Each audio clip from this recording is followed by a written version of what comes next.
Hi friends, welcome to the channel. In this video, we'll explore the concept of refresh token that is defined by Auth 2.0, how it is different than other type of tokens, and how we can balance security, usability, and privacy using this. And finally, I also show you how to implement this refresh token in your Spring Boot application. Before starting to watching this video, I highly recommend you to watch my other video on how to implement JWT using Spring Boot and JWT logout implementation. You can get the link of the playlist from my description.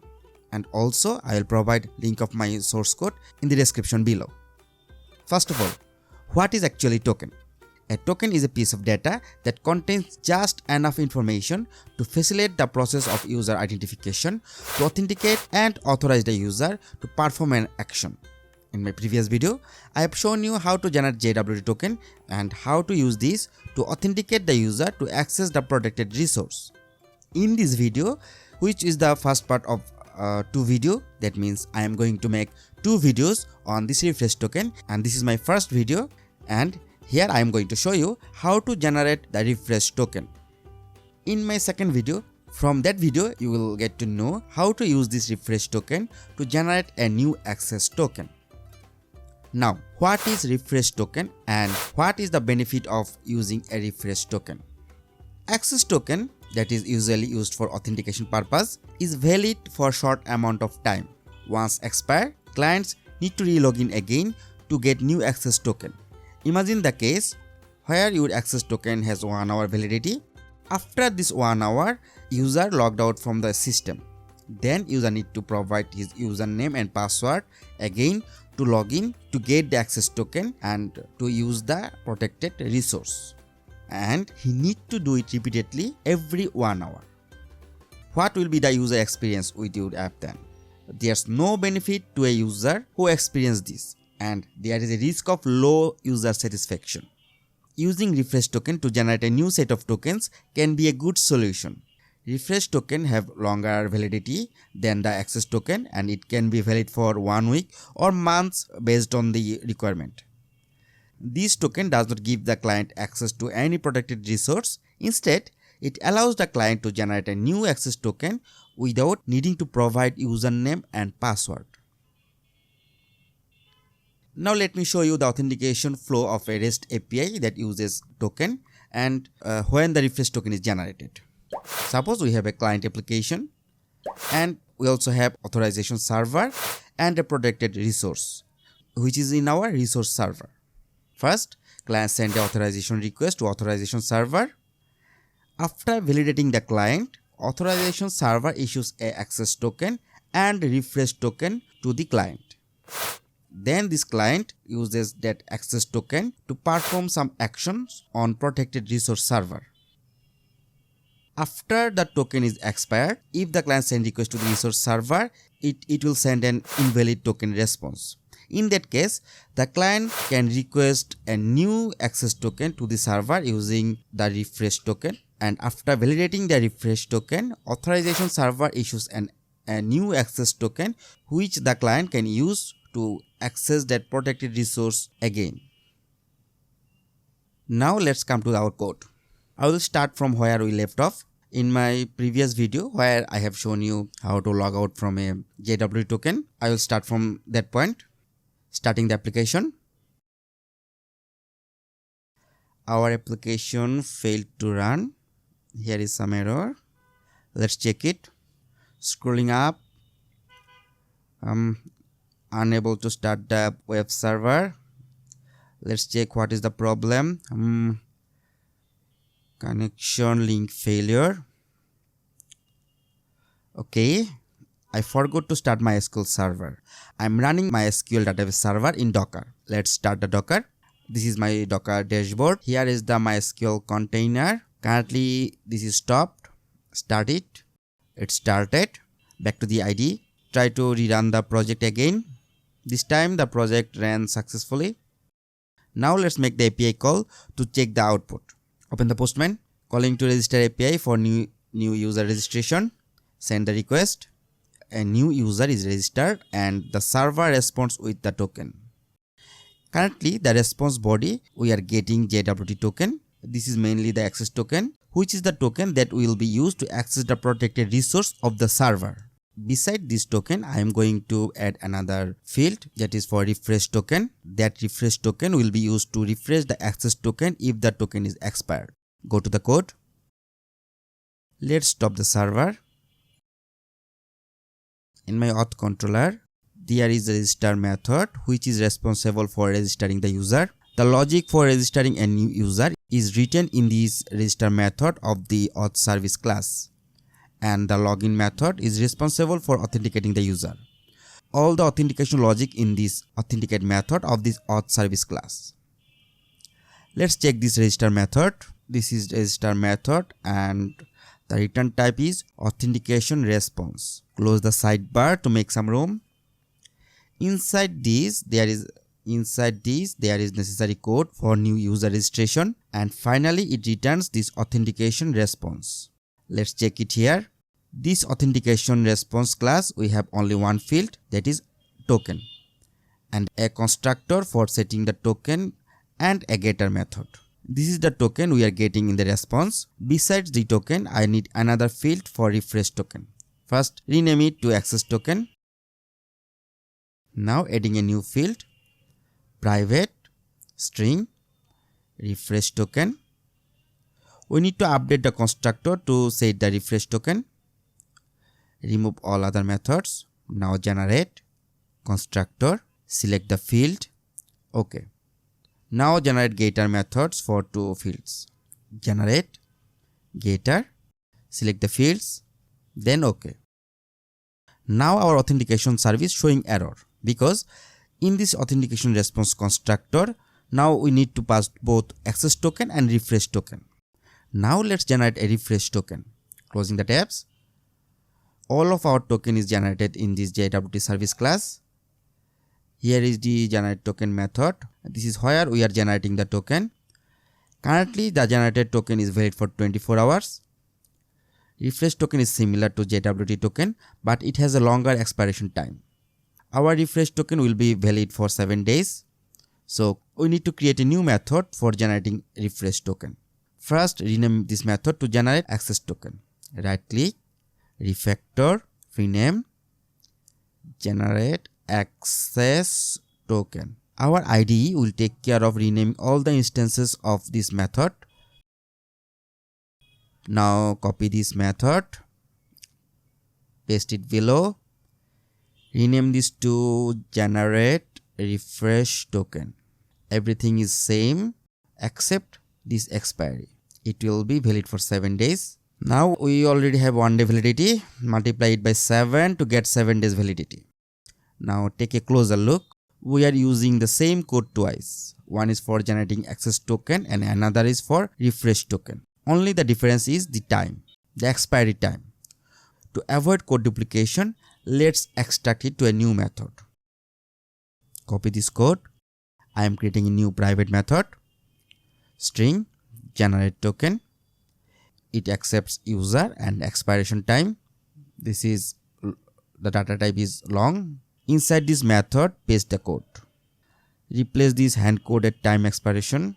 Now from this generate access token, return generate token, pass the user. Now provide the expiry time and remove this other return statement. Similarly, in the generate refresh token, return generate token, passing our user and expiration time. Remove the other return statement. Now let's do another level of refactoring. Currently we are setting this time inside our method. I'm going to move it to the configuration file. Open the application.yml from resources directory. Here, after setting these properties, I am setting my custom property for my JWT tokens expiration times and secret keys. It is application, then security, JWT, then here is secret dash key. Copy the secret key from JWT service and pass it in configuration file. Now remove this final and change the variable name, make it camel case. Here to set the value, we need value annotation. Inside the annotation, double quotes, then $, curly braces. Inside the curly braces, we need to provide the name of the property so that Spring can get value from our configuration file. So it is our application security JWT secret-key. So application dot security dot JWT dot what was that? That was our secret dash key. Now set the expiration date. In the application.yml, after this secret key, we have our access dash token dash expiration. The value will be, let's calculate. For access token, it is valid for 1 day. So 24 times 60 minutes times 60 seconds times 1000 milliseconds. So the result is 8640000. Put this calculated value in the access token expiry. Now for refresh token, it is 7 days times 24 hours times 60 minutes times 60 seconds times 1000 milliseconds. The resulted value is 604800000. Put this for refresh token expiration value. This is our refresh dash token dash expiration. Alright. Now introducing two new variable in JWT service for expiration of access token and refresh token. First one is access token expire. Value is application dot security dot JWT dot what was the name of that property? Copy this one and paste it here.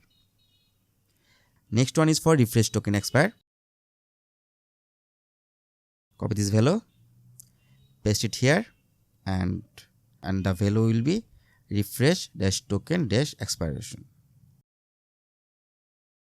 Replace this one dash expiration. Now here is the expiry time of the access token. Replace it with the variable access token expire, and this expire for the refresh token. Replace it.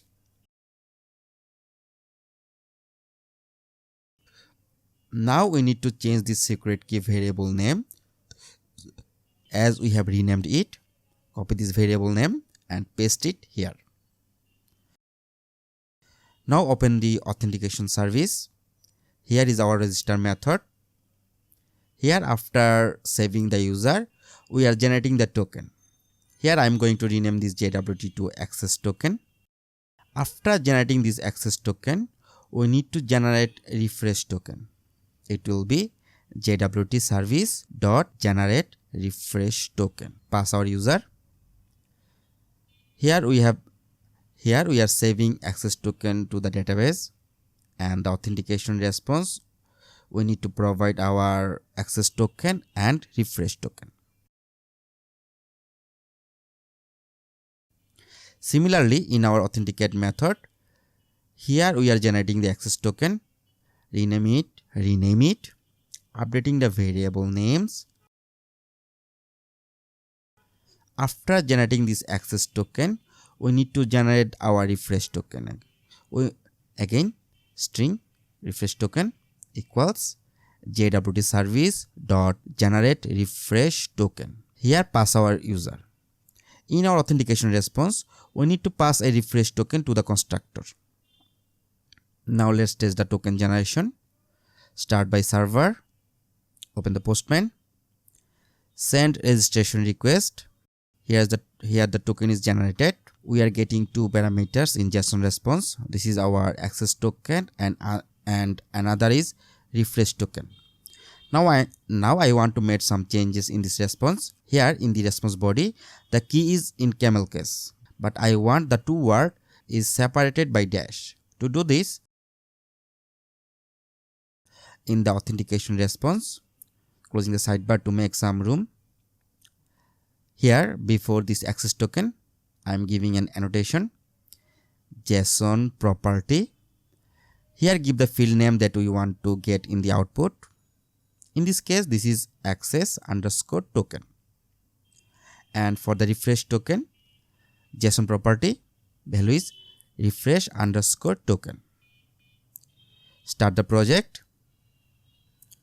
Try to register a new user. Now we are getting the response as expected. This is the access token and this is refresh token. Now let's decode the token and check what the value we are getting. Copy this access token. Go to JWT.io from your browser. Scrolling down. In this input box, paste this access token. Here is decoded payload of the token. This is the time when the token is issued. That is April 27. And this is the expiry time, April 28. 24 hours later, it has been generated. This was for access token. Let's check for our refresh token. Copy the refresh token, paste it in the input box. Here is the issued at April 27 and it will expire on May 4, 7 days after this token is generated. We were able to generate our token successfully. Now it's our time to generate a new access token using that refresh token when the token is expired. But I will show you it in my next video. Till then, happy coding.